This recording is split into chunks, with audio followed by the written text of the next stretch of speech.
तो देखो current electricity जो आपका चैप्टर है ये भी आपका एक कॉन्सेप्चुअल चैप्टर है, थोड़ा सा लेंथी चैप्टर है ये भी as compare to first and second chapter, मगर इसका बेसिक नॉलेज आपको पता है। इलेक्ट्रोस्टैटिक में इतना ज्यादा बेसिक नॉलेज आपको पता नहीं था, मगर करंट इलेक्ट्रिसिटी से रिलेटेड आप बहुत कुछ पहले से जान रहे हो। 10th क्लास में आपने पढ़ा है कि करंट क्या होता है, रेजिस्टेंस क्या होता है, ओम्स लॉ क्या होता है, पैरेलल कनेक्शन, सीरीज कनेक्शन। कुछ एक्स्ट्रा हम लोग इसमें जानेंगे, गैल्वेनोमीटर, वोल्टमीटर, और थोड़ा सा एडवांस थोड़ा इसमें करेंगे, आगे बढ़ेंगे और ठीक है। तो करंट इलेक्ट्रिसिटी हम लोग बेसिक से ही स्टार्ट करते हैं। Current electricity chapter 3।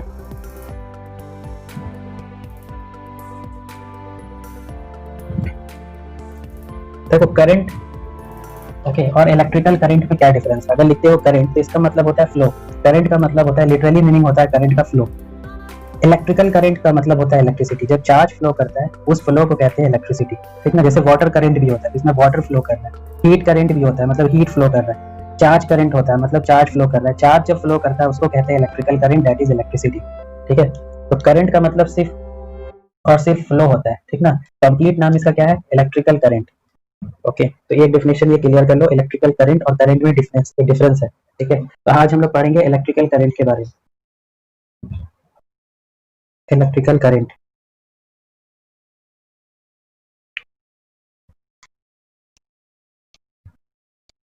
एक बेसिक सा डिफिनेशन आपने पढ़ा होगा, I is equal to Q by t, rate of flow of charge is called current. Rate of flow of charge, ये 10th क्लास का डिफिनेशन है, क्यू बाई टी, ठीक ना। I is equal to Q by t is called electric current.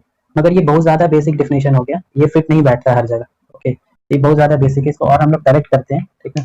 Correction इसमें ये करना है, देखो करंट का फॉर्मूला जो है q by t no doubt सही है, मगर इसको समझना है आपको दूसरे तरीके से। यहाँ देखो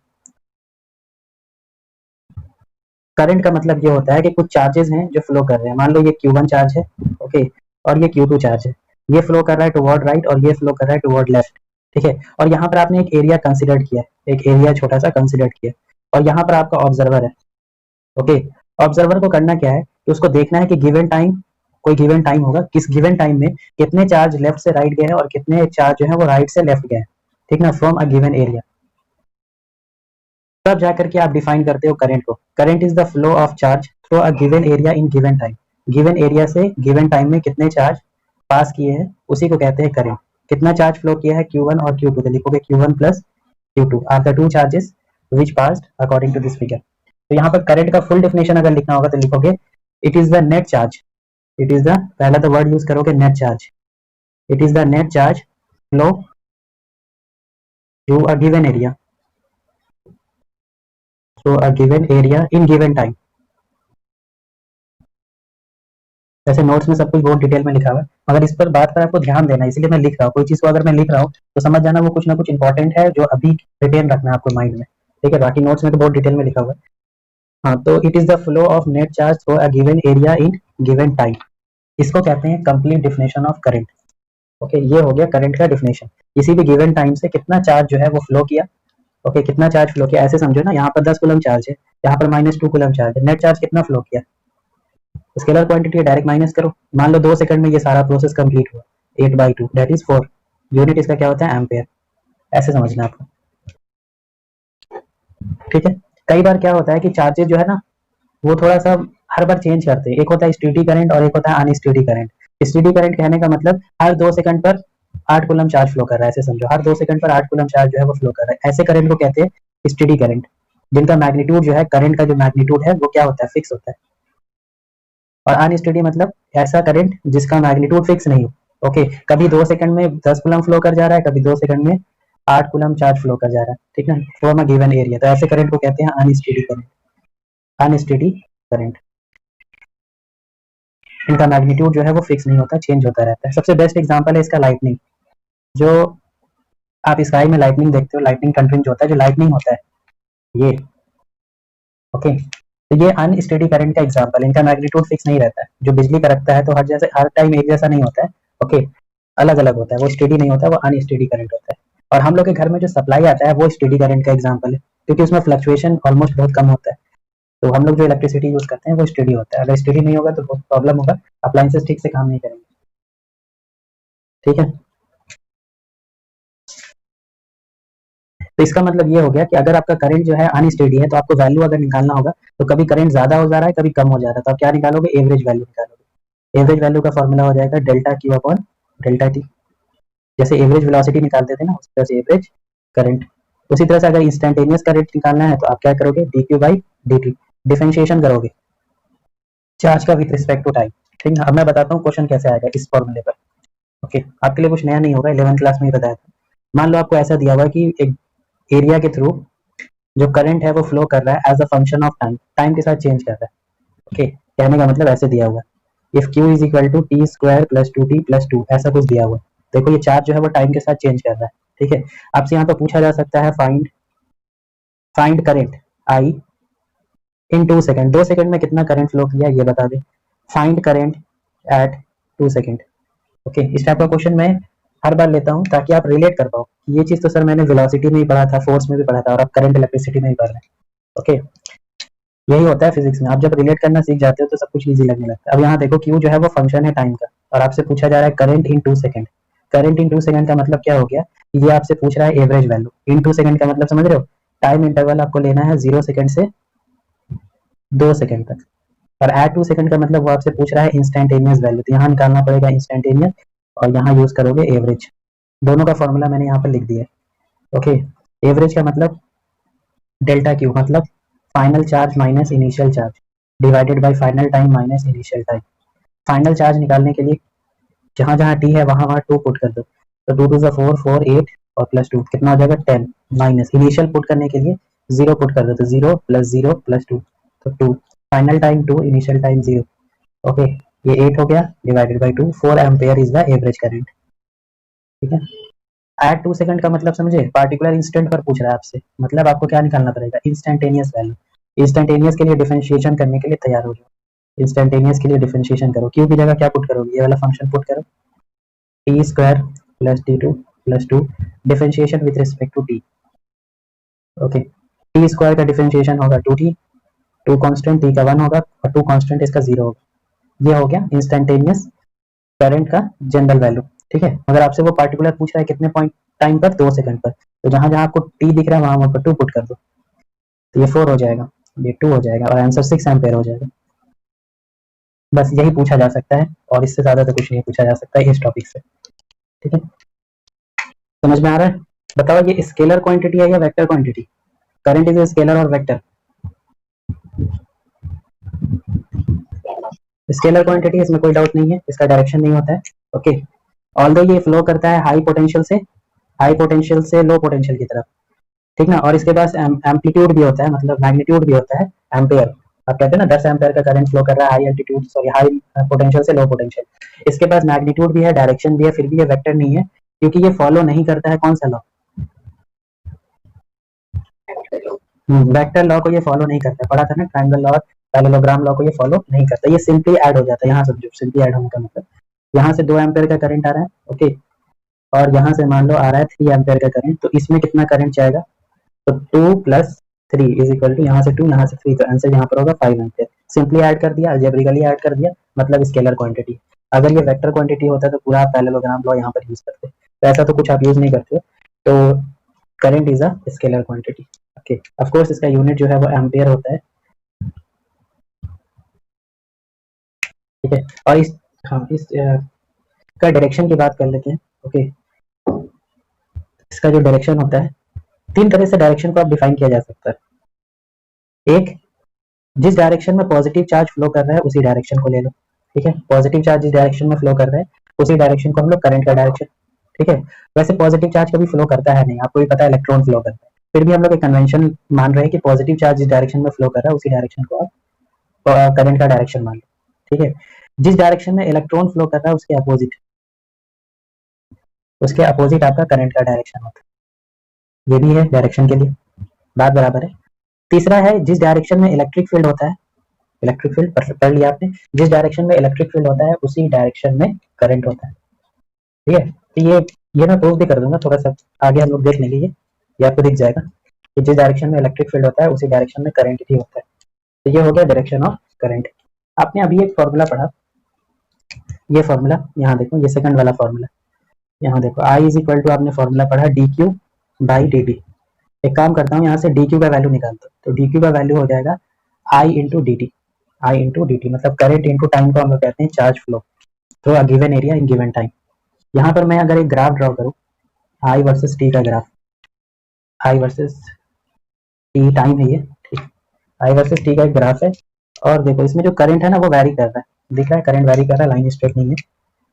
तो यहाँ पर अगर मैं एक छोटा सा एरिया कंसिडर करूँ, ये छोटा सा एरिया अगर मैं कंसिडर करूँ एक छोटे से टाइम dt के लिए, ओके, करंट यहाँ पर जो है वो आई है, तो ये रेक्टेंगल का जो एरिया बनेगा, इस रेक्टेंगल का एरिया होगा लेंथ इंटू ब्रेथ, लेंथ है आपका आई और ब्रेथ जो है वो है dt, ओके, आई इंटू डी टी, मगर आई इंटू डी टी क्या होता है यहाँ से देख लो, करंट होता है, ओके। इससे आपको क्या समझ में आया, हमको ये समझ में आया कि करंट वर्सेस टाइम ग्राफ में, करंट वर्सेस टाइम ग्राफ में जो एरिया बनता है, ये देखो जो एरिया बन रहा है किस एक्सिस के साथ, टाइम एक्सिस के साथ, जो एरिया बनता है टाइम एक्सिस के साथ वो आपको क्या देता है, चार्ज देता है। ये जो मैंने एरिया बनाया है ये मतलब चार्ज, ओके।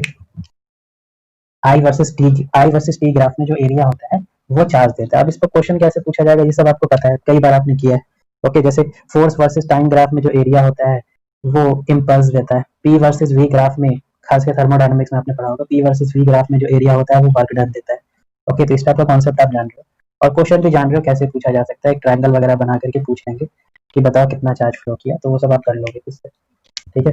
तो ये था आपका बेसिक, जिसमें आपने डिफाइन किया what is electric current. Net charge flow through a given area in a given time is called current. Its unit is ampere. It is a scalar quantity.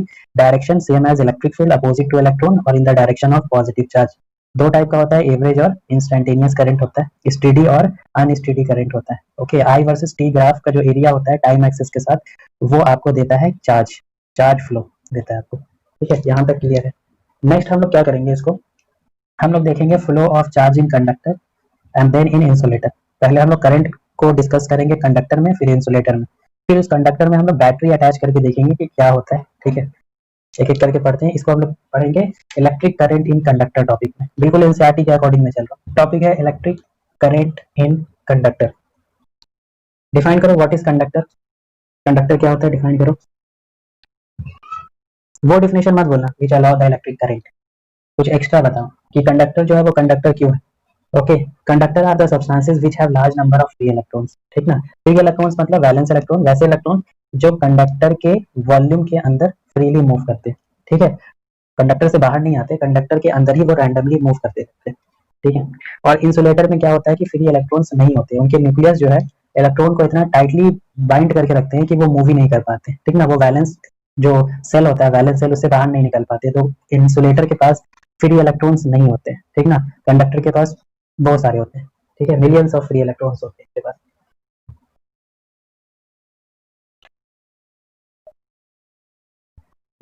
Okay. अब यहाँ देखो, अब जैसे मैं पहला केस ले रहा हूँ कंडक्टर के केस में, कंडक्टर के केस में मान लो ये आपका एक कंडक्टर है, सिलेंड्रिकल शेप का एक कंडक्टर मैंने लिया, ठीक है। आपने कहा it have large number of free electrons, और हम लोग को ही पता है कंडक्टर के पास बहुत सारे फ्री इलेक्ट्रॉन्स होते हैं। अब ये जो फ्री इलेक्ट्रॉन्स होते हैं ये पूरे वॉल्यूम में जो है वो रैंडमली मूव करते रहते हैं, ये देखो रैंडमली मूव कर रहे हैं ये इलेक्ट्रॉन सारे, इनका डायरेक्शन फिक्स नहीं होता है, ये रैंडमली मूव कर रहे हैं, ओके। यहाँ पर मैं दो क्वेश्चन आपसे पूछूंगा। पहला क्वेश्चन ये है कि ये रैंडमली क्यों मूव कर रहे हैं, ओके, मतलब इनको रैंडमली मूव करने के लिए काइनेटिक एनर्जी चाहिए, तो इनको एनर्जी कहाँ से मिल रहा है ताकि ये रैंडमली मूव करे। दूसरा क्वेश्चन ये है कि जब ये इलेक्ट्रॉन मूव कर रहे हैं, दैट इज चार्ज मूव कर रहा है, तो क्या ये करंट इंट्रोड्यूस करेंगे, मतलब करंट बनेगा इनसे, ओके, मतलब ये कंस्टिट्यूट करेंगे करंट या नहीं। दो क्वेश्चन है, पहले क्वेश्चन का आंसर बताओ कि why they are moving randomly, इनका रैंडम मोशन क्यों, रैंडम मोशन करने के लिए एनर्जी इनको कहाँ से मिल रहा है, टेम्परेचर से, ठीक है। देखो आपका जो कंडक्टर है, कोई भी मेटल देख लो जो आपके आसपास दिख रहा है, ठीक ना, कोई भी मेटल जो है वो रूम टेम्परेचर पर है, ठीक ना। अब रूम टेम्परेचर मान लो 25 डिग्री सेल्सियस है, या अभी जो भी टेम्परेचर है एटमोस्फेयर का, उस टेम्परेचर पर इनको एनर्जी मिलता है, ओके। कितना एनर्जी मिलता है, 3/2 k इंटू टी, पढ़ा होगा आपने केटीजी चैप्टर में, काइनेटिक थ्योरी ऑफ गैस या thermodynamics. This amount of energy is get through the temperature, यहाँ पर के क्या होता था, Boltzmann constant, okay, Boltzmann constant, ये सब आपने पढ़ा था। तो आप कह सकते हो कि इनको एनर्जी जो है वो कहाँ से मिल रहा है, टेम्परेचर से मिल रहा है, एनर्जी कहाँ से मिल रहा है, टेम्परेचर से मिल रहा है, ठीक है। अब ये टेम्परेचर से इनको एनर्जी मिल रहा है, चलो समझ में आ गया, जिसकी वजह से ये मोशन कर रहा है, ठीक है। अब ये भी समझ में आ गया कि टेम्परेचर को अगर कम करेंगे तो एनर्जी जो है इनका कम हो जाएगा, इनका मोशन जो है वो स्लो हो जाएगा, ठीक है। और एक टेम्परेचर आ जाएगा जिसको कहते हैं एब्सोल्यूट जीरो टेम्परेचर, 0 केल्विन, इस टेम्परेचर पर इनका एनर्जी क्या हो जाएगा, जीरो, इनका मोशन क्या हो जाएगा, सीज, मतलब ये रुक जाएंगे, okay, motion cease word use करते हैं। तो पता तो चल गया कि चलो इसका मोशन जो है, मोशन के लिए जो काइनेटिक एनर्जी है वो कहाँ से मिल रहा है, टेम्परेचर से मिल रहा है। ठीक है, कितना एनर्जी मिल रहा है याद रख सकते हो, वैसे इंपॉर्टेंट नहीं, 3/2 kT एनर्जी मिलता है किसी भी पार्टिकुलर टेम्परेचर। यहाँ पर जो टेम्परेचर होता है वो केल्विन में रखना होता है। ठीक है, दूसरा क्वेश्चन कि रैंडम मोशन क्यों कर रहे हैं। ठीक है, मोशन तो समझ में आ गया, रैंडम मोशन क्यों कर रहे हैं। सेकंड क्वेश्चन है मेरा कि रैंडमनेस क्यों है।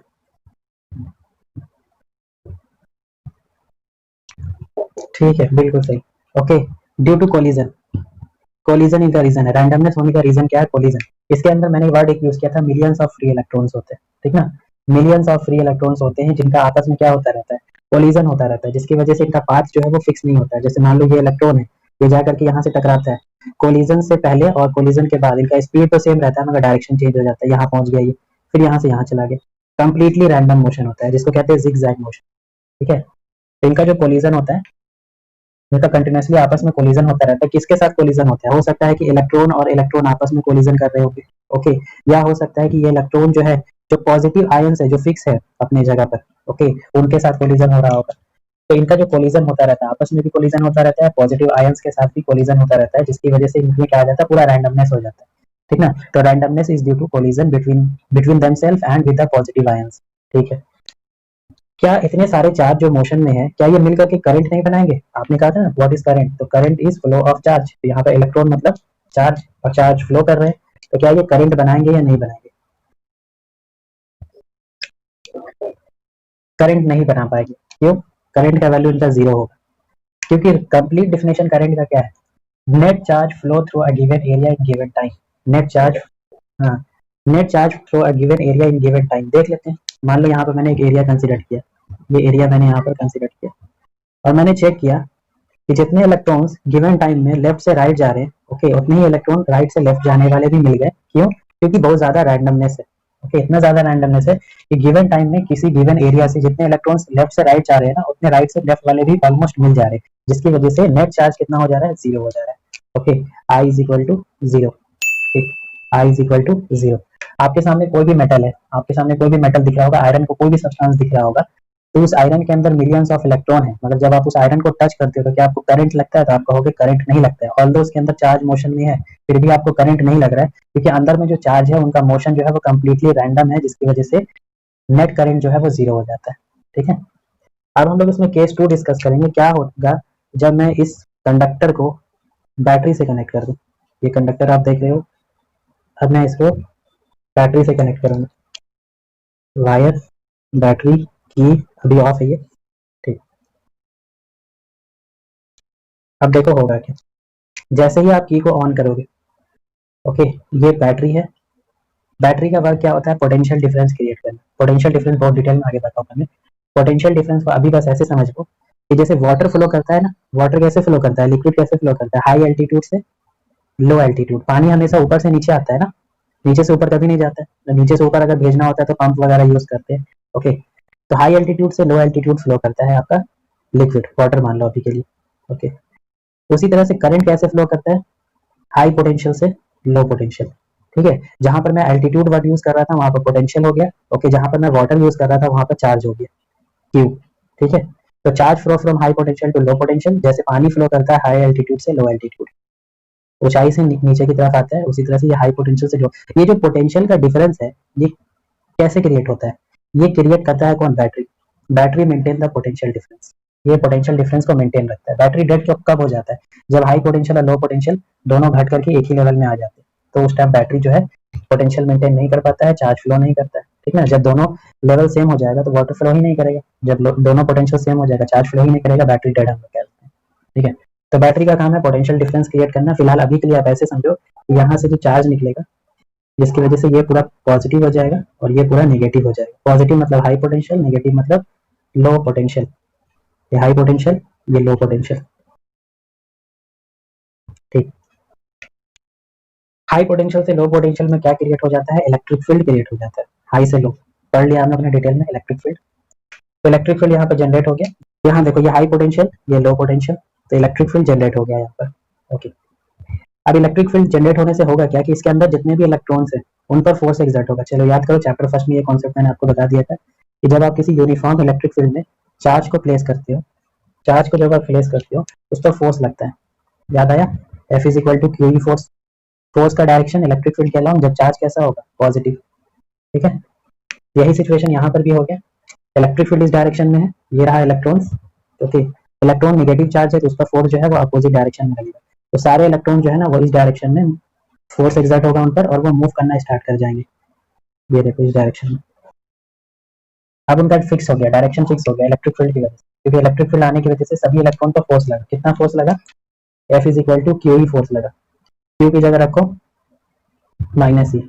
ओके, अब देखो फोर्स का डायरेक्शन इलेक्ट्रिक फील्ड के डायरेक्शन के अपोजिट, माइनस का मतलब। अब जिसकी वजह से सब क्या होने लगे, एक्सेलरेट होने लगे। कितना एक्सेलरेशन आया? F by m, that is minus e by m. इस एक्सेलरेशन से सभी इलेक्ट्रॉन जो है वो एक्सेलरेट होने लगे अपोजिट इलेक्ट्रिक फील्ड डायरेक्शन। सभी का एक्सेलरेशन सेम होगा क्योंकि ई सभी के लिए सेम है, इलेक्ट्रिक फील्ड यूनिफॉर्म है और मास ऑफ इलेक्ट्रॉन कांस्टेंट है सभी के लिए। ओके, सभी इलेक्ट्रॉन एक ही जैसे है ना, सभी इलेक्ट्रॉन है, तो आपका ये जो एक्सेलरेशन है वो कांस्टेंट है। That's why they all will experience same amount of force, they will undergo same acceleration। सभी पर फोर्स भी सेम लगेगा जिसकी वजह से सभी पर जो एक्सेलरेशन आएगा वो भी सेम रहेगा और सभी इलेक्ट्रॉन जो है एक ही डायरेक्शन में मूव करना स्टार्ट कर देंगे बैटरी लगाने के बाद। ठीक ना, अब रैंडमनेस नहीं होगा। ठीक है, लाइक दिस। अब ये जो इलेक्ट्रॉन है एक डायरेक्शन में जा रहे हैं, कौन से डायरेक्शन में? तो आप देख लो लेफ्ट डायरेक्शन में। इलेक्ट्रिक फील्ड कौन से डायरेक्शन में? राइट डायरेक्शन में। अब मैंने ऑब्जर्वर को बुलाया और कहा कि अब करंट को देखो जीरो आता है या नहीं। उसने एक इमेजिन किया एरिया, ओके, इमेजिन करना है बस। ओके, और गिवन टाइम में देखना है कि कितने इलेक्ट्रॉन जो है वो लेफ्ट से राइट गए और कितने राइट से लेफ्ट गए। तो उसने कहा कि सिर्फ और सिर्फ लेफ्ट जाने वाले हैं, राइट से कोई जा ही नहीं रहा। इसका मतलब इस केस में आपका जो करंट है वो जीरो नहीं होगा, वो फाइनाइट करंट होगा। ओके, इसमें करंट जीरो कहाँ से होगा, सभी एक ही डायरेक्शन में जा रहे हैं ना। ओके, इसमें जीरो हो जा रहा था क्योंकि जितने लेफ्ट जा रहे उतने राइट जाने वाले भी मिल जा रहे थे, सब एक दूसरे को कैंसिल कर दे रहे थे, इसकी वजह से जीरो हो जा रहा था। मगर यहाँ पर जीरो नहीं होगा क्योंकि all the electrons are moving in the same direction. तो जब बैटरी आप लगाते हो तो बैटरी लगाने से आपको एक फाइनाइट करंट मिलता है, बैटरी नहीं लगाओगे तो करंट नहीं मिलेगा। बैटरी लगाने से होता क्या है, इलेक्ट्रिक फील्ड जनरेट होता है। इलेक्ट्रिक फील्ड क्या करता है, फोर्स लगाता है इलेक्ट्रॉन पर। फोर्स लगाने से क्या होता है, एक्सेलरेशन आता है। एक्सेलरेशन लगाने से क्या होता है, सभी एक ही डायरेक्शन में मूव करने लगते हैं जिसकी वजह से करंट जो है वो जनरेट होता है। अब आप इसको टच करोगे ना तब आपको करंट फील होगा। तो ये हो गया study of conductor. In case अगर कंक्लूड करना होगा तो ऐसे लिखोगे, in case of conductor when electric field is zero current is equal to zero. Reason क्या है, रैंडमनेस। एक वर्ड में आ गया तो यही लिख देना, रैंडमनेस की वजह से, रैंडमनेस ऑफ इलेक्ट्रॉन्स। जब electric field not equal to zero then current is also not equal to zero. अभी तक भी बेसिक चल रहा है। एक और बेसिक लॉ भी पढ़ लेते हैं, सभी को पता है। ठीक, बताओ कौन सा लॉ है, एक बेसिक सा लॉ जो आपने पढ़ा था, फिर से पढ़ेंगे। ओम्स लॉ, ठीक है, Ohm's law. Okay, Ohm's law ने ऐसा कुछ किया जो कोई भी कर सकता था। ठीक है, देखो यहाँ पे मान लो एक बल्ब है और ये रहा बैटरी और ये रहा की। एक्सपेरिमेंट करना स्टार्ट करो आप, की को ऑन करो। Okay, bulb on. ठीक है, मार्केट से आप बैटरी लेकर आओ, पेंसिल बैटरी। पेंसिल बैटरी में लिखा होता है 1.5 वोल्ट, देख लेना अगर नहीं देखा है तो 1.5 वोल्ट लिखा होगा। और ये भी लिखा होगा ऐसे, यहाँ पे लिखा होगा प्लस और यहाँ लिखा होगा माइनस, तो समझ में आ जाता है ये हाई पोटेंशियल है, ये लो पोटेंशियल है। ठीक, आपने एक बैटरी यूज किया था, दो बैटरी यूज कर लो, मतलब वोल्टेज को चेंज करो। ठीक है, जब आपने वोल्टेज को चेंज किया, दो बैटरी यूज किया तो देखा कि ब्राइटनेस पहले से ज्यादा हो गया। ओके, फिर तीन बैटरी यूज किया तो ब्राइटनेस देखा कि और ज्यादा हो गया। तो ओप्स ने कहा कि जैसे जैसे हम लोग वोल्टेज को इंक्रीज कर रहे हैं इसका ब्राइटनेस इंक्रीज हो रहा है, मतलब इसमें ज्यादा करंट जा रहा है। Okay, directly proportional to I, V directly proportional to I. Okay, actually real में फॉर्मूला ये है, delta V directly proportional to I. Delta V मतलब क्या, पोटेंशियल का डिफरेंस। ये पोटेंशियल डिफरेंस क्रिएट करता है ना बैटरी, पोटेंशियल डिफरेंस क्रिएट करता है, हाई पोटेंशियल लो पोटेंशियल। ठीक है, तो हम लोग वी क्यों लिखते हैं, रीजन ये है कि हम लोग लो पोटेंशियल को हमेशा क्या मान लेते हैं, जीरो, और हाई पोटेंशियल को मान लेते हैं 1.5। इस बैटरी की बात कर रहा हूँ, पेंसिल बैटरी की, जो हम लोग यूज करते हैं मार्केट से ला करके, तो उसमें 1.5 वोल्ट लिखा होता है, तो इसका मतलब हम लोग लो पोटेंशियल जीरो मान करके हाई पोटेंशियल 1.5 वोल्ट मान लेते हैं। तो यहाँ पर पोटेंशियल डिफरेंस का जब फॉर्मूला लिखोगे 1.5 माइनस जीरो करोगे तो 1.5 ही बचेगा, तो वी लिख देते हैं डायरेक्ट, ये रीजन है। मगर रियल में क्या है, delta V directly proportional to I, मतलब पोटेंशियल डिफरेंस जैसे जैसे आप बढ़ाओगे वैसे वैसे करंट बढ़ेगा। सिंपल सोचो ना, ये पोटेंशियल डिफरेंस का हाइट है, मतलब समझ लो एल्टीट्यूड है, वाटर फ्लो कराना है, ठीक ना। वाटर फ्लो कर रहा है, नो डाउट नीचे आ रहा है, एल्टीट्यूड को बढ़ा दो और ज़्यादा हाइट पे ले जाओ आप, ठीक है, तो वाटर का फ्लो जो है वो पहले से ज़्यादा हो जाता है। वाटर टैंक जो होता है घर में हम लोग टैंक जो यूज़ करते हैं 1000 लीटर 500 लीटर में टैंकी यूज़ करते हैं, वो कहाँ रखते हैं? घर में छत पर रखते हैं ना। ओके, कुछ लोग छत पर रखते हैं और कुछ लोग क्या करते हैं, वो एक्स्ट्रा सा बना भी देते हैं और ऊपर करने के लिए, जैसे जिनका 2 फ्लोर का घर होता है या 3 फ्लोर का घर होता है, तो वो क्या करेंगे, टंकी रखने के लिए स्पेशली और ज्यादा कंस्ट्रक्शन कराते हैं घर में। ये मान लो उनका टेरेस है, ओके, टेरेस के ऊपर भी एक छोटा सा टेरेस बनाएंगे, उसके ऊपर रखेंगे। ओके, रीजन क्या है? वो बेसिकली एल्टीट्यूड को बढ़ाना चाह रहे हैं, एल्टीट्यूड बढ़ेगा वाटर ज्यादा फ्लो करेगा, फ्लो आएगा, ठीक ना। उसी तरह से मैं यही कह रहा हूँ कि बैटरी ज्यादा लगाओगे तो पोटेंशियल डिफरेंस जो है वो बढ़ता चला जाएगा, तो जो चार्ज है वो फास्ट फ्लो करेगा, जो करंट है वो ज्यादा आपको मिलेगा, ठीक है। तो ये कुछ ज्यादा नहीं है, delta V directly proportional to I. Okay, हम लोग जनरली डेल्टा वी को वी लिख देते हैं, लो पोटेंशियल को जीरो मानते हुए। ओके, तो V directly proportional to I, V is equal to एक कांस्टेंट आएगा आर और ये आई, ये है ओम्स लॉ। ओके, तो ओम्स लॉ अगर आपसे कोई पूछे तो potential difference is directly proportional to I, ये कहना है। v is equal to I नहीं, potential difference is equal to I, आगे इसका इंपॉर्टेंस है इसीलिए बार बार कह रहा हूँ, ठीक ना। इंपॉर्टेंस इसलिए है कि मान लो आप यहाँ पर मान लो कि इसका वोल्टेज जो है वो 2.5 है, तो लो पोटेंशियल आपको कितना मानना पड़ेगा? 1.0 मानना पड़ेगा। जब 0 माना था तो 1.5, तो जब इसको 2.5 मानोगे तो इसको 1 मानना पड़ेगा ना, इसीलिए कह रहा हूँ ये पोटेंशियल डिफरेंस आप समझो। तो v is equal to I R, R यहाँ पर क्या है? रेजिस्टेंस मत कहना, पहले कहो कि ये कांस्टेंट है, ठीक है, क्या है? कांस्टेंट, ठीक ना। और अच्छे से कहना है तो कह दो प्रोपोर्शनलिटी कांस्टेंट, कांस्टेंट, ठीक है।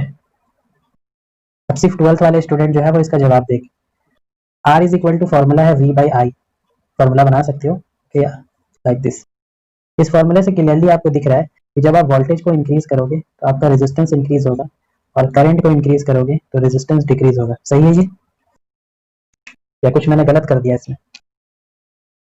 बताओ, ये स्टेटमेंट सही है ना? तो ये स्टेटमेंट जो है वो बिल्कुल गलत है, अच्छे से ये देख लो।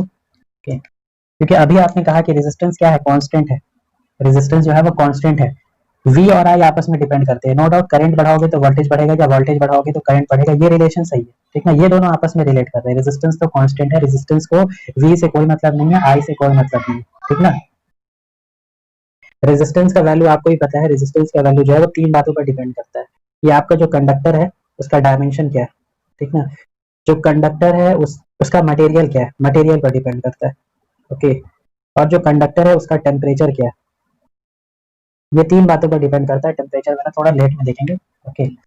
तो बेसिकली रेजिस्टेंस जो है वो V और I पर तो डिपेंड ही नहीं करता है, क्योंकि V और I आपस में डिपेंड करते हैं, R तो वहां पर प्रोपोर्शनलिटी कांस्टेंट है, ठीक ना। तो R का वैल्यू डिपेंड करता है टेम्परेचर पर, डायमेंशन पर, मतलब उसका लेंथ ब्रेथ हाइट क्या है, वॉल्यूम क्या है, और मटेरियल पर, मतलब जो आपका कंडक्टर बना हुआ किससे बना हुआ है, कॉपर से बना है, एल्युमिनियम से बना है, ओके, उस पर डिपेंड करता है रेजिस्टेंस का वैल्यू, ठीक है। तो ये एक इंपॉर्टेंट पॉइंट है।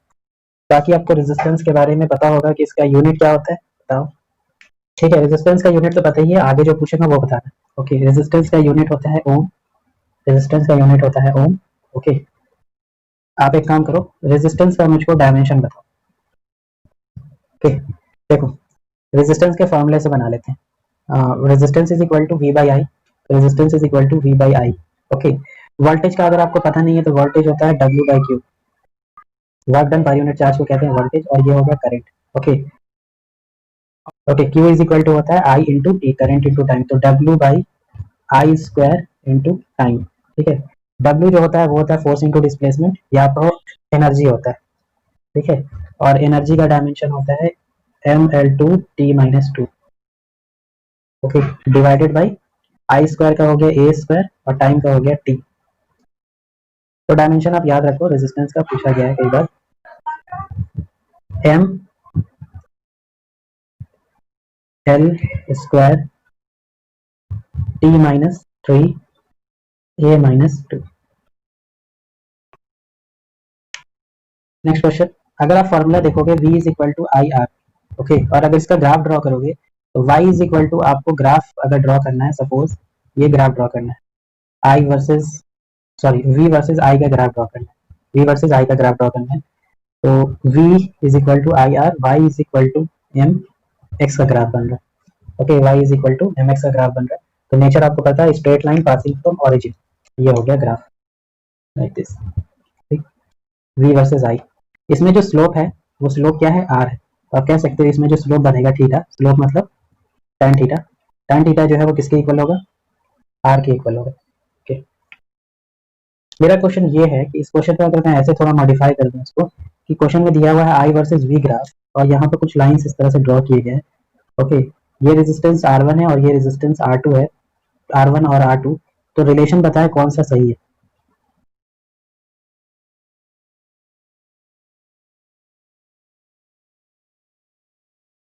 यहाँ पर मैंने थोड़ा सा चेंज किया है, यहाँ इस बार I रख दिया है और यहाँ V रख दिया है। R2 is greater than R1, तो यहाँ पर मैंने चेंज कर दिया ना। अब इन दोनों में क्या रिलेशन है, इन दोनों में रिलेशन है I is equal to V by R का रिलेशन है।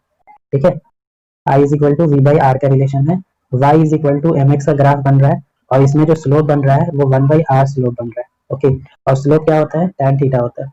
ओके, इसका मतलब जिसका थीटा ज्यादा होगा उसका tan थीटा ज्यादा होगा। ओके, उसका स्लोप ज्यादा होगा मगर उसका रेजिस्टेंस कम हो जाएगा। ठीक है, यहाँ देखो नेक्स्ट कॉन्सेप्ट हम लोग प्रूव करने जा रहे हैं कि रेजिस्टेंस का जो वैल्यू है वो डायमेंशन पर डिपेंड कैसे करता है। ठीक है, मान लो आपके पास एक कंडक्टर है इस टाइप का, दिस, इसको क्यूबिकल ब्लॉक समझो, मैं इसको 2D में ड्रॉ कर रहा हूँ, और इस ब्लॉक का जो रेजिस्टेंस है वो R है। ठीक है, और इसमें जो करंट फ्लो कर रहा है वो I करंट फ्लो कर रहा है, और यहाँ का जो पोटेंशियल डिफरेंस है वो कितना है, V है। ओके, और इसका जो लेंथ है वो L है, लाइक दिस। तो इसके लिए अगर रेजिस्टेंस का फॉर्मूला लिखोगे I is equal to V by I, voltage, और करंट क्या है I। ठीक है, अब इसमें करना क्या आपको, बिल्कुल एक ऐसा ही, बिल्कुल सिमेट्रिकल, बिल्कुल सेम, ओके आइडेंटिकल कंडक्टर को इसके साथ बैक टू बैक जो है वो ज्वाइन कर देना है इस तरह से। ठीक है, जिसकी वजह से लेंथ क्या हो जाएगा, डबल हो जाएगा, इसका लेंथ जो है वो 2L हो जाएगा। ओके, यहाँ से यहाँ अगर वोल्टेज V था तो यहाँ से फिर यहाँ तक का वोल्टेज क्या हो जाएगा, 2V हो जाएगा। ओके, करंट जो फ्लो कर रहा था I, करंट का कोई फर्क नहीं पड़ेगा, करंट ऐसे ही फ्लो कर रहा है लाइक दिस। ओके, अब इस पूरे ब्लॉक का जो रेजिस्टेंस है वो मुझको नहीं पता क्या है, तो मैंने कह दिया R डैश। ओके, रेजिस्टेंस का क्या इफेक्ट पड़ेगा, लेंथ को डबल करने से, ये हम लोग चेक करना चाह रहे हैं। ओके, R डैश का अगर आप फॉर्मूला लिखोगे, फॉर्मूला तो अभी भी वही रहेगा, V by I, current same है मगर वोल्टेज क्या हो गया, 2 टाइम्स हो गया। ओके, 2 को अलग कर दो, V बाई आई की जगह आप लिख दो, V बाई आई की जगह आप लिख दो R, इक्वेशन फर्स्ट से। ओके, हम लोग क्या समझ में आया, R डैश का वैल्यू 2R है, इससे ये समझ में आया कि जब आप लेंथ को डबल करते हो तो रेजिस्टेंस भी डबल हो जाता है, R directly proportional to L, equation D. मतलब आपका रेजिस्टेंस जो है वो लेंथ पर डिपेंड करता है। ओके, ये सब चीज आपको पता है, फिर भी मैं करा रहा हूँ इसलिए क्योंकि ये क्वेश्चन पूछा गया था 1 मार्क्स में, इससे शो करके दिखाना था। ओके, अब मान लो सेम सिचुएशन यहीं से उठाते हैं, और इस बार जो है आपका जो ये रॉड है, ओके जो कंडक्टर है, इसको मैं क्या कर रहा हूँ, 2 इक्वल पार्ट्स में डिवाइड कर दे रहा हूँ इस तरह से। ठीक है, और एक सिंगल पार्ट को ले रहा हूँ इस तरह से। तो देखो सिंगल पार्ट में जो लेंथ है इस पर कोई इफेक्ट नहीं पड़ेगा, वोल्टेज पर भी कोई इफेक्ट नहीं पड़ेगा। ओके, यहाँ से यहाँ तक का लेंथ सेम है तो पोटेंशियल भी सेम होगा। हाँ, रेजिस्टेंस पर इफेक्ट पड़ा, R डैश हो गया। ठीक है, एरिया पर इफेक्ट पड़ा, एरिया क्या हो गया, A बाई 2 हो गया, जिसकी वजह से इसमें जो करंट इंटर हो रहा है, पहले पूरे में I इंटर हो रहा था, अब कितना इंटर होगा, I बाई 2। इसमें फिर से फॉर्मूला यूज करोगे, resistance R dash is equal to V by I, अगर I की जगह लिखोगे I बाई 2, 2 ऊपर चला जाएगा, 2 V बाई आई। ओके, और V बाई आई इक्वेशन 1 से किसके इक्वल है, R के इक्वल है, तो ये देखो 2R हो गया। ओके, तो क्या समझ में आया कि जब आप एरिया को हाफ करते हो, पहले एरिया क्या था, A था, अब एरिया क्या हुआ, A बाई 2, बाकी तो आपने सब कुछ सेम रखा है, लेंथ वोल्टेज सेम रखा है। तो जब आप एरिया को हाफ करते हो तो रेजिस्टेंस डबल हो जाता है, एरिया हाफ करने से रेजिस्टेंस डबल हो गया, मतलब R inversely proportional to A। Okay, equation A और इक्वेशन B को कंबाइन कर दो, R directly proportional to A, inversely proportional to A, directly proportional to L, तो R इज इक्वल टू एक कांस्टेंट आएगा L A। ठीक है, ये बन गया रेजिस्टेंस का फॉर्मूला, और इसमें जो रो है इसको कहते हैं प्रोपोर्शनलिटी कांस्टेंट। ठीक है, हाँ बाद में इसका नाम आता है रेसिस्टिविटी, रेसिस्टिविटी, मगर पहले क्या है, ये कांस्टेंट है, रेसिस्टिविटी।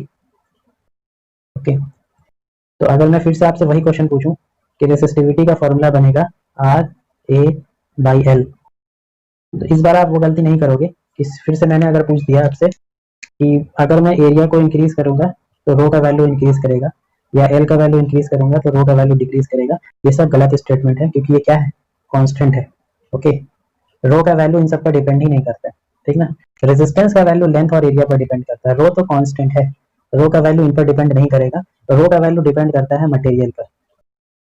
ओके, मटेरियल चेंज कर दोगे रो का वैल्यू चेंज हो जाएगा। जैसे कॉपर की जगह एल्यूमिनियम यूज कर दोगे तो रेसिस्टिविटी कम हो जाएगा, बढ़ जाएगा, ये चेंज हो जाएगा। ठीक है, तो रेसिस्टिविटी जो है वो किस पर डिपेंड करता है? मटेरियल पर। इस तरह से मैंने आपको प्रूफ कर दिया कि रेजिस्टेंस जो है वो किस पर डिपेंड कर रहा है? रो पर।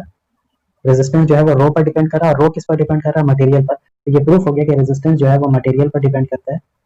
okay. रेजिस्टेंस के वैल्यू में एल भी है और ए भी है, इससे प्रूफ हो गया कि रेजिस्टेंस जो है वो डायमेंशन पर भी डिपेंड करता है।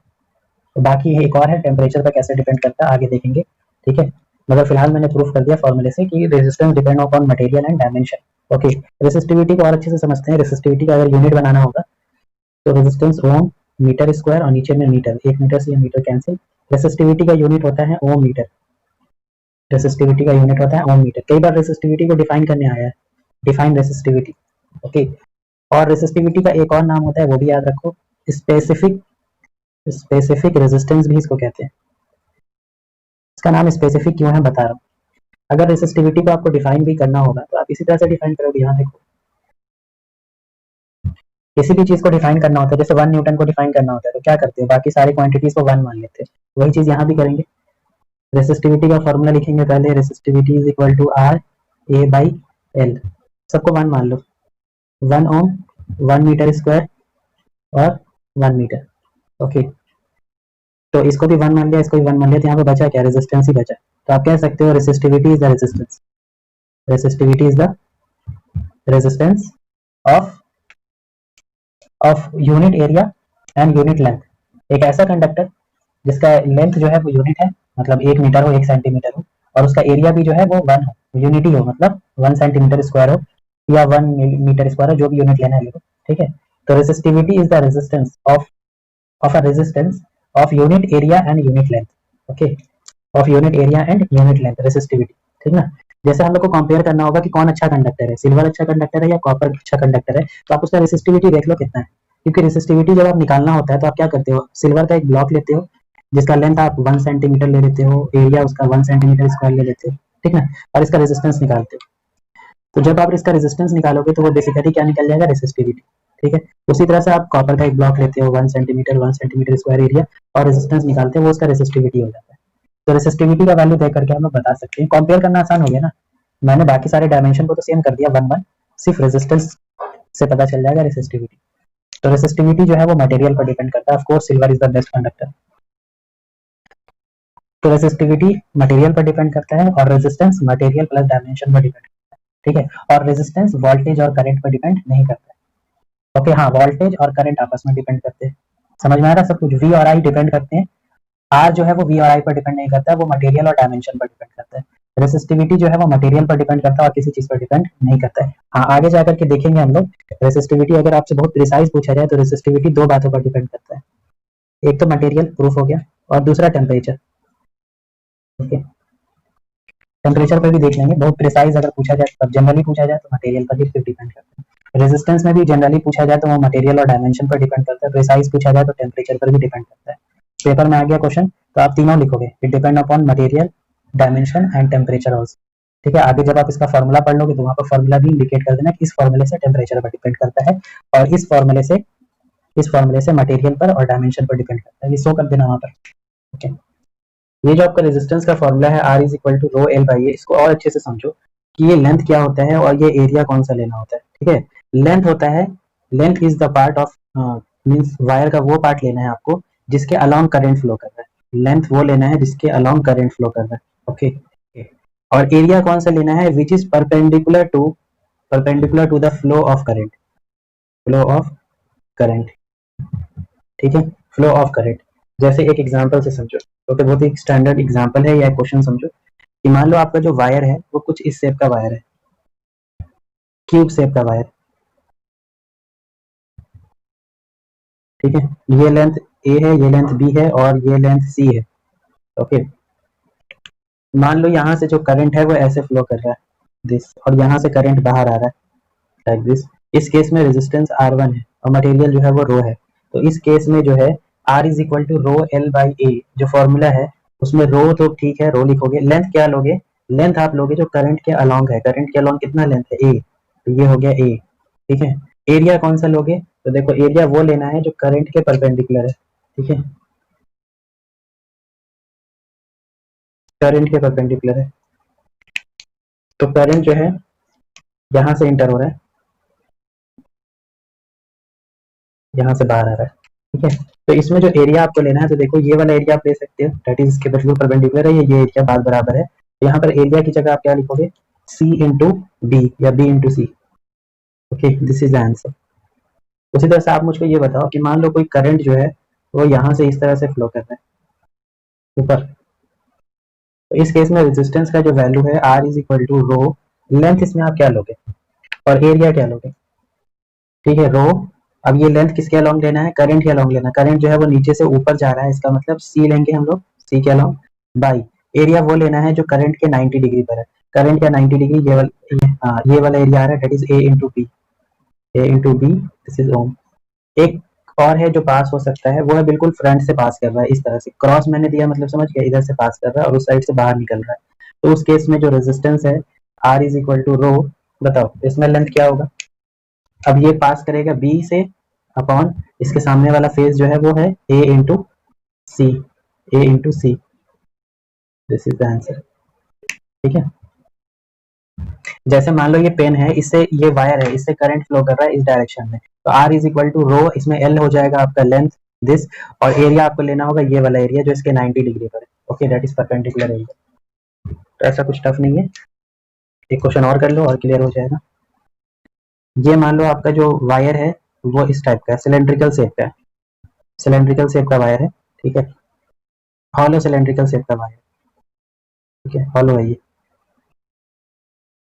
इसका जो इनर रेडियस है, इनर रेडियस जो है वो ए है और आउटर रेडियस जो है वो बी है, और इसमें करंट जो है वो इस तरह से फ्लो कर रहा है, लाइक दिस, करंट इस तरह से फ्लो कर रहा है, इसका लेंथ जो है एल है और इसका मटेरियल जो है उसका रेसिस्टिविटी रो है। तो बताओ इसमें resistance is equal to what.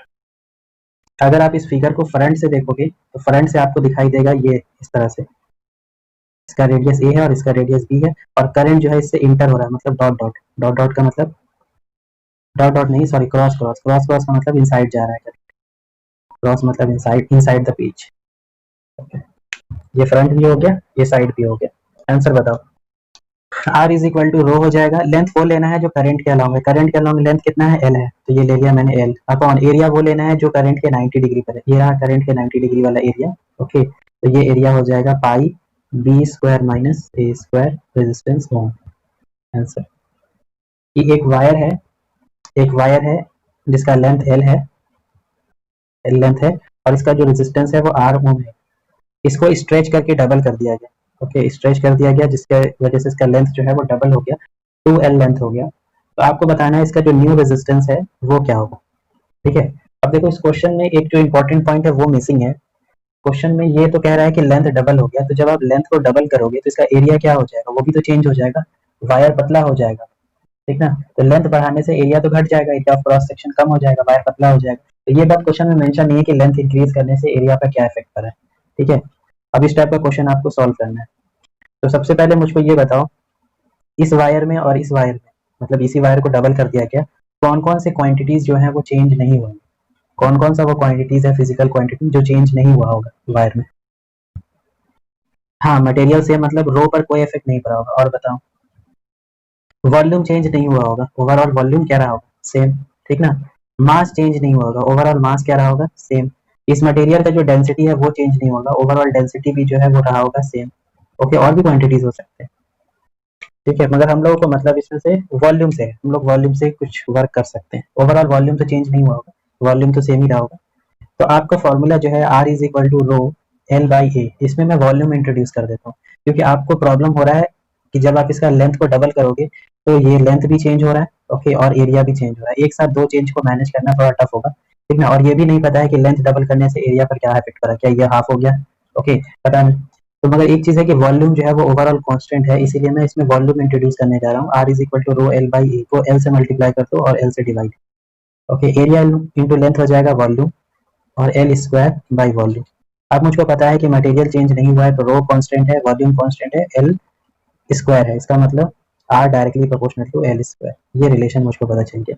इस टाइप के क्वेश्चन को सॉल्व करने का easy method, R directly proportional to L square, this means that R1 by R2 is equal to L1 by L2 का होल स्क्वायर, ओके। अब इसका answer आप direct बता सकते हो, बस वैल्यू पुट कर दो यहाँ पर। स्टार्टिंग में रेजिस्टेंस आर था, बाद में रेजिस्टेंस पता नहीं आर डैश हो गया होगा। एल स्टार्टिंग में एल है, बाद में एल जो है वो 12 कर दिया गया है। ओके, स्क्वायर कर दो, कैंसिल कर दो, ये 1/4। रेजिस्टेंस जो है R dash is equal to 4 times of R. Okay, resistance जो है वो 4 टाइम्स बढ़ गया। वैसे भी जो वायर पतला होता है ना उसमें रेजिस्टेंस ज्यादा होता है, तो जो वायर मोटा होता है उसमें रेजिस्टेंस कम होता है। चलो ये समझ में आया, तो इसको फर्दर एक्सटेंड करते हैं इसी कॉन्सेप्ट को। कई बार क्वेश्चन में ये कहेगा कि वायर का जो रेडियस है या वायर का जो एरिया है वो कम कर दिया गया है, ठीक ना, तो क्या इफेक्ट करेगा। तो देख लेते हैं, R is equal to rho rho L by A. इस बार क्या करो, ए से मल्टीप्लाई कर दो और ए से डिवाइड। फॉर्मूला बन जाएगा R is equal to rho length into area, volume हो गया, और नीचे में ए स्क्वायर हो गया। ठीक है, तो ये रिलेशन आपको मिल गया, R inversely proportional to A square. अगर एरिया के साथ क्वेश्चन पूछेगा तो ये रिलेशन यूज कर लेना। ठीक है, फर्दर और इसको ब्रेक कर सकते हो। अगर एरिया जो है वो मान लो सर्कुलर हो, जैसा इस केस में था, सर्कुलर एरिया ही होता है जनरली, तो आर इनवर्सली प्रोपोर्शनल टू ए की जगह लिखोगे पाई आर स्क्वायर। क्वेश्चन में ये दिया रहता है, क्वेश्चन में दूंगा भी आपको, इसमें रेडियस जो है वो चेंज कर दिया जाएगा वायर का, फिर पूछा जाएगा रेजिस्टेंस पर क्या इफेक्ट करेगा। ठीक है, इसका होल स्क्वायर, तो resistance inversely proportional to R to the power 4।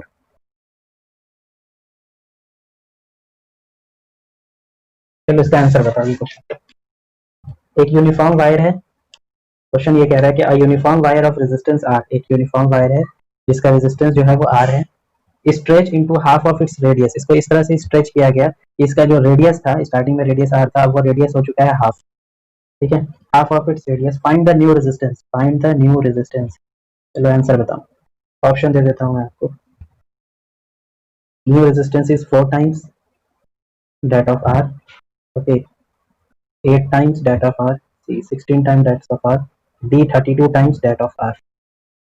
देखो 16 हो जाएगा, यहाँ पुट कर दो ना, R1/R2 is equal to R2/R1 का पावर 4, ये रिलेशन है। ओके, स्टार्टिंग में ये R2 है, ठीक है, स्टार्टिंग में रेडियस जो था वो क्या था, R था, और यहाँ पर रेडियस हो जाएगा R/2। ओके, यहाँ पुट कर दोगे तो आपको आंसर मिल जाएगा। मान लो स्टार्टिंग में रेजिस्टेंस R है, बाद में रेजिस्टेंस जो है वो R डैश हो गया। ठीक, आफ्टर मतलब स्ट्रेच करने के बाद इसका क्वेश्चन कह रहा है कि रेडियस R/2 और स्टार्टिंग में रेडियस R था। ओके, ये कैंसिल हो जाएगा, पावर 4 हो जाएगा, 1/2 to the power 4 that is 1/16। This means that R dash is equal to 16 times that of R। Question ये कह रहा है कि मान लो एक रेजिस्टेंस है जिसका लेंथ जो है वो L है, ओके, और इसका रेजिस्टेंस गिवन है 16 ओम। ओके, क्वेश्चन ये कह रहा है कि इसको 4 इक्वल पार्ट्स में कट किया गया, 4 इक्वल पार्ट्स में, 4 इक्वल पार्ट्स में इसको कट कर दिया गया, और सभी पार्ट को फिर है ना ज्वाइन कर दिया गया, ट्विस्ट कर दिया गया इस तरह से, लाइक दिस। अब वो पूछ रहा है कि इस नए वायर जो ट्विस्टेड वायर है इसका रेजिस्टेंस जो है वो R डैश है, तो बताओ R डैश का वैल्यू क्या है। और ऑप्शन दे देता हूँ, ऑप्शन जो है वो 1 ओम, नहीं तो 2 ओम, 4 ओम, 6 8 ओम।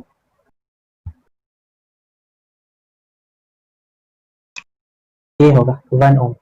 ठीक है, 4 इक्वल पार्ट्स में डिवाइड कर दोगे तो इंडिविजुअल का लेंथ कितना हो जाएगा, आप बताओ, L/4 हो जाएगा।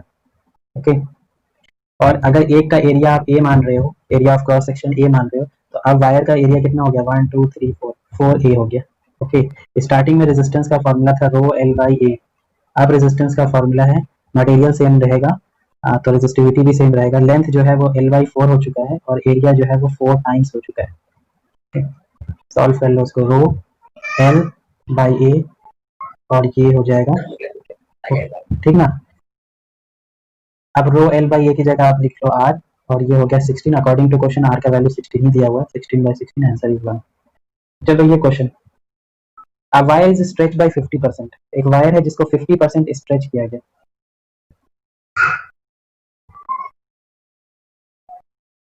Calculate change in percentage in resistance, calculate percentage change in resistance, in resistance.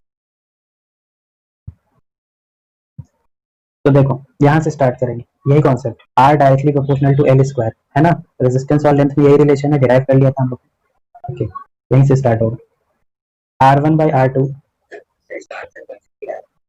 थोड़ा ज्यादा हो गया, थोड़ा कम करो, 150 नहीं है, आस पास है उसके। ठीक है, R1/R2 is equal to L1/L2 का होल स्क्वायर।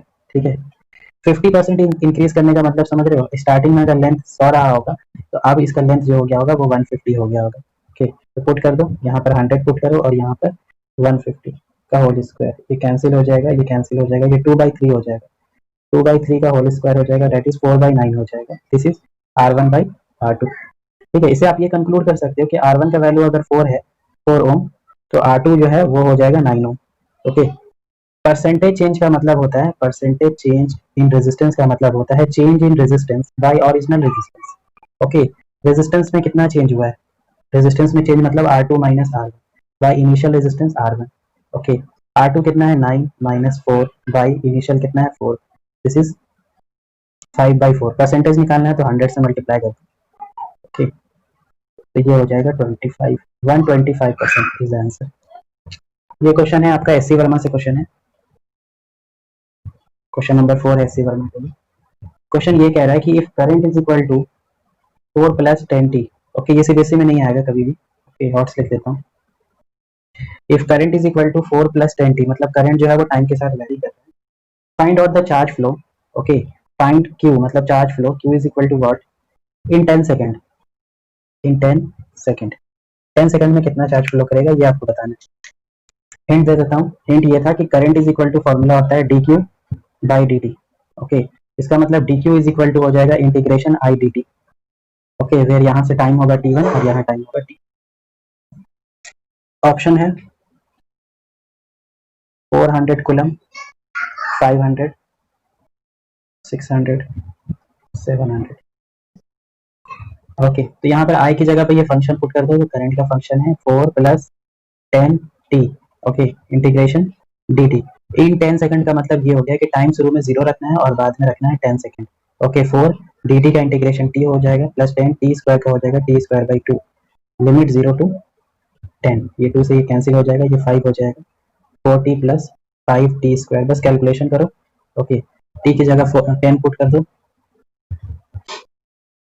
40 और ये हो जाएगा 500, तो आंसर हो गया 540 कूलम। नन ऑफ दिस कोई ऑप्शन नहीं था इसमें। अब ये जो फॉर्मूला आपने पढ़ा I is equal to Q by T, I is equal to Q by T, और इलेक्ट्रोस्टैटिक्स में आपने पढ़ा था charge is quantize, Q is equal to n, ये हम लोग जानते हैं, ठीक ना। तो इससे आप ऐसे भी लिख सकते हो I is equal to N E by T, ये भी एक फॉर्मूला हो गया in terms of number of electron,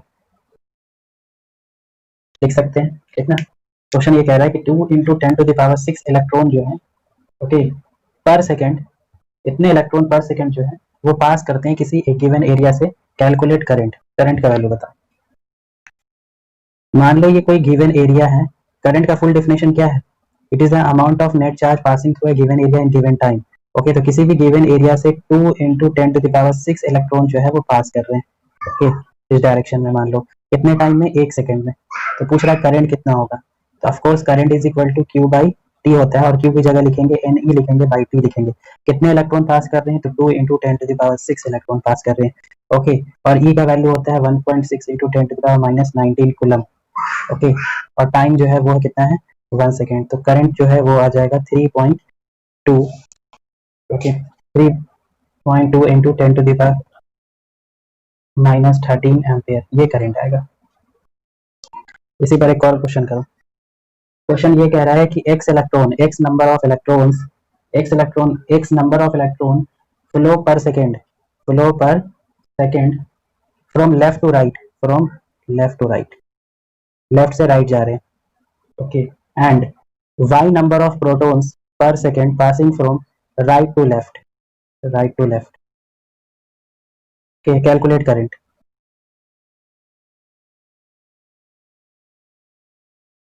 okay, answer in terms of x, y and e, इनके टर्म्स में आंसर देना। ओके, करंट का डेफिनेशन क्या कहता है कि किसी भी गिवन एरिया से गिवन टाइम में कितने चार्ज जो है, नेट चार्ज जो है वो फ्लो कर रहे हैं, इसी को कहते हैं करंट। ओके, तो मान लो आप एक एरिया कंसिडर कर लो इस तरह से। ओके, y इलेक्ट्रॉन्स जो है वो लेफ्ट से राइट जा रहे हैं। ओके, लेफ्ट से right, y electrons, sorry x electrons, x electrons जो है वो यहाँ से इस तरफ जा रहे हैं, like, और y नंबर ऑफ प्रोटॉन्स जो है वो जा रहे हैं राइट से लेफ्ट, इस डायरेक्शन में, राइट से लेफ्ट। कितना करंट बनेगा ये आपको बताना है। करंट का फॉर्मूला होता है I is equal to Q by T, और क्यू की जगह लिख सकते हो N E by T.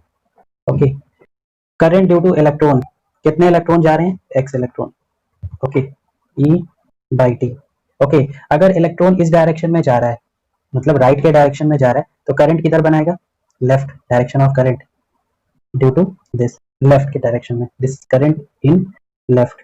Okay, कितने प्रोटॉन्स पास कर रहे हैं, फिर से वही formula, I is equal to N E by T, N की जगह लिखेंगे वाई और इलेक्ट्रॉन की जगह लिखेंगे प्रोटॉन, चार्ज है ये, बाई टाइम कितना है 1 सेकेंड। ओके, तो करंट कितना बना, वाई पी, कौन से डायरेक्शन में, तो जिस डायरेक्शन में प्रोटॉन फ्लो करता है, पॉजिटिव चार्ज फ्लो करता है, करंट उसी डायरेक्शन में होता है, तो ये भी क्या हो गया, toward left. Current scalar quantity है, डायरेक्ट ऐड कर दो टोटल करंट, तो ये हो जाएगा X E plus Y P, X E plus Y P, यही आंसर। ओके, और क्योंकि इलेक्ट्रॉन प्रोटॉन पर चार्ज जो है वो सेम होता है, इसीलिए आप थोड़ा और अच्छे से भी लिख सकते हो, ई कॉमन कर लो, एक्स प्लस वाई, प्रोटॉन पर भी तो उतना ही चार्ज होता है। नेक्स्ट क्वेश्चन,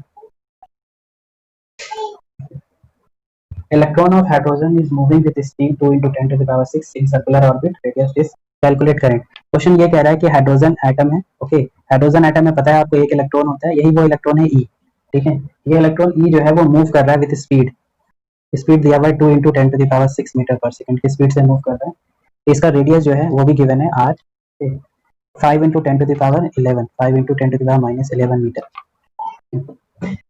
तो आपको बताना है कितना करंट बन रहा है, I is equal to what, simple सी बात है, इलेक्ट्रॉन मतलब चार्ज, चार्ज जब मोशन करेगा, चाहे वो सर्कुलर मोशन करे, तो करंट तो बनाएगा ना, तो बताओ कितना करंट बनाएगा। यहाँ देखो, करंट का वैल्यू होता है I is equal to Q by T, okay, Q by time, sorry time, तो चार्ज की जगह पे यहाँ पर आप लिखोगे इलेक्ट्रॉन, ओके, और टाइम की जगह लिखोगे time period, time taken to complete one oscillation, okay, electron, time period का फॉर्मूला होता है 2 pi by omega, okay, 2 pi by omega आप लिखोगे, क्योंकि आपका जो ये मोशन दिया हुआ है वो ओमेगा के टर्म में नहीं है, वी के टर्म में, और वी और ओमेगा में क्या रिलेशन होता है वो आपको पता है, V is equal to R omega होता है, तो omega is equal to V by R लिख दो, यहाँ पर ओमेगा की जगह लिखो V by R, okay, by 2 pi, answer. E का वैल्यू पता है, वी गिवन है, रेडियस गिवन है, 2 पता है, पाई का वैल्यू पता है, समझ में आया, I is equal to Q by T, I is equal to Q by T, Q की जगह मैंने लिखा इलेक्ट्रॉन, और time taken to complete one oscillation that is known as time period, time period और ओमेगा में relation होता है, time period is equal to 2 pi by omega, और ओमेगा इज इक्वल टू होता है V by R, okay, question में V दिया हुआ था, स्पीड दिया हुआ था, दैट्स व्हाई ये रिलेशन यूज किया, आंसर हो गया। Colour code for resistance, real में जो रेजिस्टेंस होता है, ओके, उस पर कलर कोड बना होता है, उस कलर कोड को, कलर बैंड को देख करके हम लोग पता कर लेते हैं कि इस रेजिस्टेंस का रेजिस्टेंस कितना है, इस रेजिस्टर का रेजिस्टेंस कितना है, ये पता चल जाता है, ठीक है। रेजिस्टेंस आप इस टाइप का होता है, शेप इसका,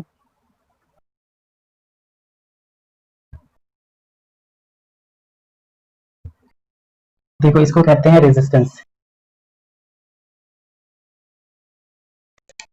ये वाले पार्ट को, ये जो आप देख रहे हो ना, कलर बैंड बना हुआ है, ब्लैक, ऑरेंज समथिंग, इस पर डिफरेंट कलर बैंड बना हुआ है, दिख रहा है ना क्लियर, इसमें ब्लैक है, रेड है और ग्रीन है, ठीक, ये इसको, इनको कहते हैं रेजिस्टेंस। और ये जो सिलेंडर देख रहे हो ना आप, ये सब, ये 1 2 3, ये जो 1 है, 2 है, ये 3 है, ये सब है आपके कैपेसिटर, ये सब क्या है, कैपेसिटर है, हाँ ये कैपेसिटर है, चैप्टर 2 में हम सबने जो पढ़ा था, ओके, ये जो है ये कैपेसिटेंस है, ठीक ना, ये सिलेंड्रिकल शेप का जो है, ये जो ब्लैक वाला आप देख रहे हो, ओके, ये ब्लैक जो है ये ट्रांजिस्टर है, क्योंकि इसमें 3 टर्मिनल डिवाइस है, 1 2 3 अगर काउंट करोगे आपको यहाँ पर 3 टर्मिनल डिवाइस दिखेगा इसमें, ये ट्रांजिस्टर है, ये ब्लैक वाला जो है, ये भी छोटा जो देख रहे हो ना, ये भी आपका रेजिस्टेंस, इसका यूनिट लिखा हुआ है ओम, ठीक है, ये भी एक रेजिस्टेंस है, इसका भी यूनिट ओम है, तो इस पर कुछ कलर बैंड बना होता है इस तरह से, 1 2 3 4, 4 बैंड बने होंगे, 4 बने होंगे नहीं तो 3 बने होंगे, ओके, 4 होगा नहीं तो 3 होगा, जैसे मान लो ये पहला बैंड जो है वो रेड है, दूसरा बैंड जो है वो ब्लू है, तीसरा जो है वो येलो है, और फोर्थ जो है वो, फोर्थ होता भी है नहीं भी होता है, होगा तो सिल्वर होगा, ओके, सिल्वर होगा नहीं तो गोल्ड होगा, ओके, और नहीं तो नो कलर, होगा ही नहीं, ओके। अब इन सब बैंड को देख करके हम लोग पता कर लेते हैं कि इसका रेजिस्टेंस कितना और टॉलरेंस कितना है, टॉलरेंस कितना है इसका मतलब कितना एक्स्ट्रा आप इसको लोड दे सकते हो, ठीक ना, टॉलरेंस, एक टेबल है उसको याद कर लो, ये आपका कलर हो जाएगा, ठीक, दूसरा हो जाएगा डिजिट, थर्ड हो जाएगा मल्टीप्लायर, फोर्थ एज जो मैंने कहा टॉलरेंस, ओके, सबसे पहले जो ऑर्डर है उसी ऑर्डर में आपको याद करना है। सबसे ऊपर रहेगा ब्लैक, फिर आएगा brown, black brown red orange yellow green blue violet.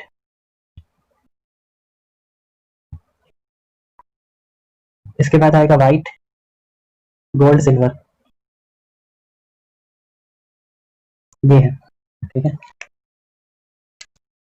Black का जो डिजिट होता है वो 0 होगा, 1 2 3 4 5 6 7, ओके, एक छूट गया यहाँ पर। वायलेट के बाद यहाँ पर ग्रे भी है, ओके, यहाँ पर जो है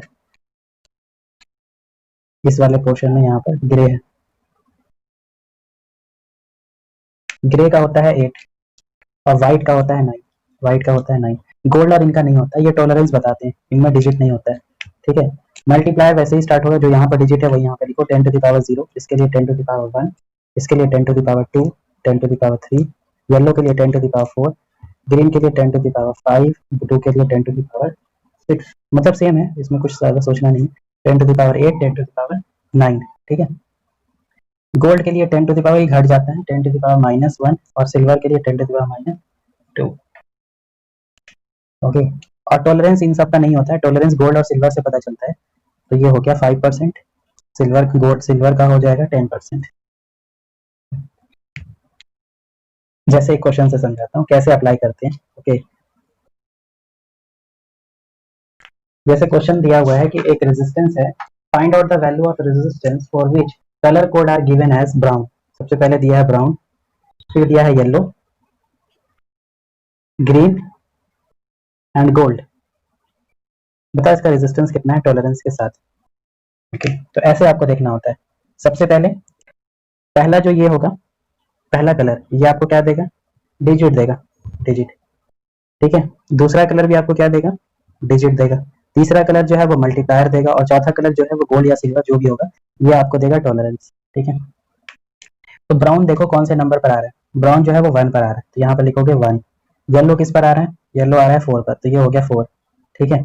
इनटू तीसरा कलर जो है वो मल्टीप्लायर देता है, तो ग्रीन का मल्टीप्लायर कितना है, 10 टू द पावर 5, ठीक है। इसके बाद टॉलरेंस के नंबर आता है, फोर्थ नंबर पर जो कलर होता है वो टॉलरेंस बताता है, ओके। तो गोल्ड का टॉलरेंस जो है, टॉलरेंस इसका है 5%। Answer 14 into 10 to the power 5, ये रेजिस्टेंस हो गया, और प्लस माइनस 5% जो है वो उसका टॉलरेंस है, मतलब इस इतना थोड़ा सा इंक्रीज कर सकते हो उसको, ठीक ना। ऐसा नहीं कि थोड़ा सा रेजिस्टेंस अगर ज्यादा हो जाएगा तो ये बेयर कर लेगा, ओके, डैमेज नहीं होगा। तो इसमें ज्यादा कुछ है नहीं, कलर कोड याद रखना है आपको, ओके। बहुत सारे निमोनिक्स मिल जाएंगे आपको इसको याद करने के लिए। जैसे मेरे सर ने बताया था ये चीज, इसको कलर कोड को याद करने के लिए, B Roy of Great Britain have very good wife, wife तो बन भी नहीं रहा, ठीक, जो भी, ये यहाँ तक याद रख सकते हो, ये mnemonics. B Roy of Great, और किसी को अगर पता है तो बताएं नया। Great Britain has very good, last वाला याद रखने की जरूरत नहीं, गोल्ड सिल्वर तो याद ही रहेगा, ओके। बी रॉय आप समझ गए, बी मतलब ब्लैक ब्राउन, रॉय मतलब हो गया रेड ऑरेंज येलो, ऑफ मैंने स्मॉल से लिखा है तो उसको नेग्लेक्ट करो, ग्रीन, ओके, ब्लू, ये सब स्मॉल से, हैज ये वायलेट, ग्रे, और ये व्हाइट। क्वेश्चन में वो हो सकता है रेजिस्टेंस को, किसी क्वेश्चन में ऐसे दिया होता है, रेजिस्टेंस को ऐसे शो नहीं कर करके, ओके, वो यहाँ पर कहेंगे कि रेजिस्टेंस है उसमें ऐसे बैंड लगा होगा, आप बताओ कितना करंट फ्लो कर रहा है, ऐसी टाइप का होगा। तो ये ऑर्डर आपको याद रखना है, ठीक है। तो रेजिस्टेंस में और भी पार्ट है, रेजिस्टेंस में कुछ और पार्ट है, कुछ स्टैंडर्ड क्वेश्चन भी है इसमें, और कंपटीशन लेवल के, और प्लस मैंने बताया था कि रेजिस्टेंस जो है वो टेम्परेचर पर भी डिपेंड करता है, तो वो भी हम लोग को देखना है, resistance how depends on temperature. फिर हम लोग को उसका लिमिटेशन भी देखना है, सब कुछ एक दूसरे से लिंक है।